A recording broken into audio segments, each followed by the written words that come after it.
In vector calculus, there is an operator where every single component is a derivative. So this is known as nabla or del, or I think those are the only two names. It's a vector. So the first component is the partial with respect to x, partial with respect to y, and then partial with respect to z. And this is in 3 dimensions. And this operator will allow for a lot of cool math. A lot of interesting things can be done with it. For example, if we have a scalar function f of x, y, z, if we want to make this into a vector field, we could just take the gradient, and this would be obviously partial f by partial x, partial f by partial y, and partial f by partial z. So, and this is known as the gradient, and the gradient is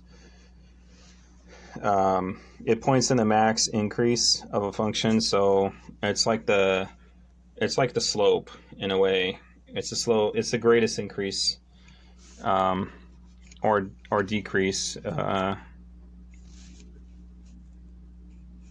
It's the steepest climb. Like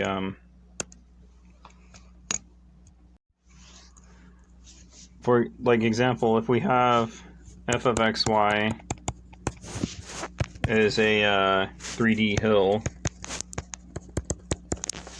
then the gradient would point to the steepest climb. Imagine that's a hill. I am not good at drawing, but imagine if that were a hill. We can take the magnitude of this vector, and we take the magnitude of that, and that is the length of that climb. So that would be how long that arrow would be.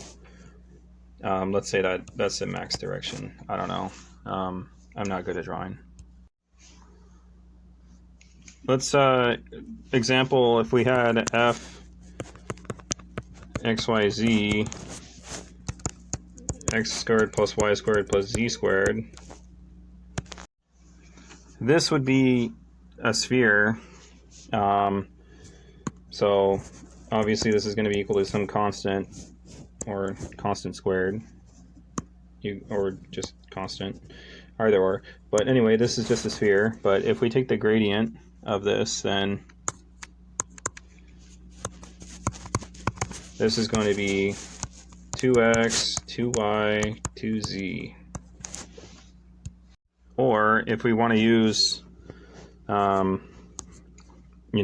x hat, y hat, z hat, or I, j, k, this would be 2x plus 2yy plus 2zz. Looks a lot like the position vector, but now if we want to find the length of this vector, we could take the length of it and all of that fun stuff, but I think it would be more instructive to take it at some certain point. So if we take it around the point xyz is equal to 222, let's say it's around the point 222, then del f, the gradient, is going to be 4x unit plus 4y unit plus 4z unit. And when we take the length of that, 4 squared plus 4 squared plus 4 squared, 16 plus 16 plus 16, or 3 times 16, or 4 root 3.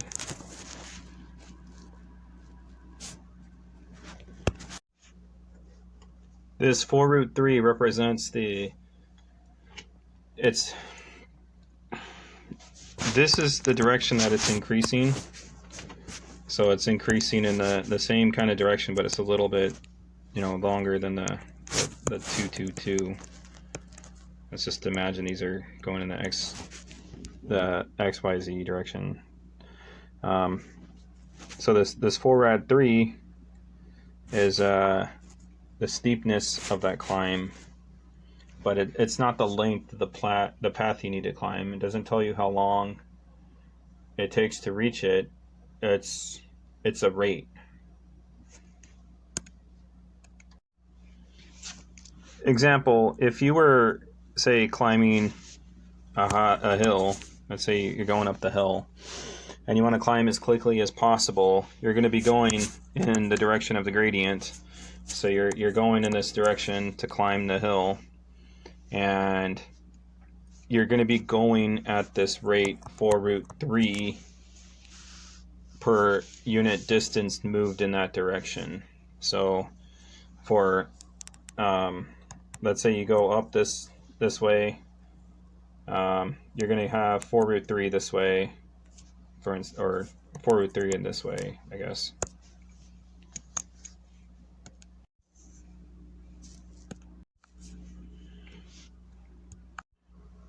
For example, we could also, let's say we go in a different direction. Let's say we go around the point 2, or not 2, sorry. Let's go 1, comma, -1, comma, 1. Now when we take the gradient of this, we get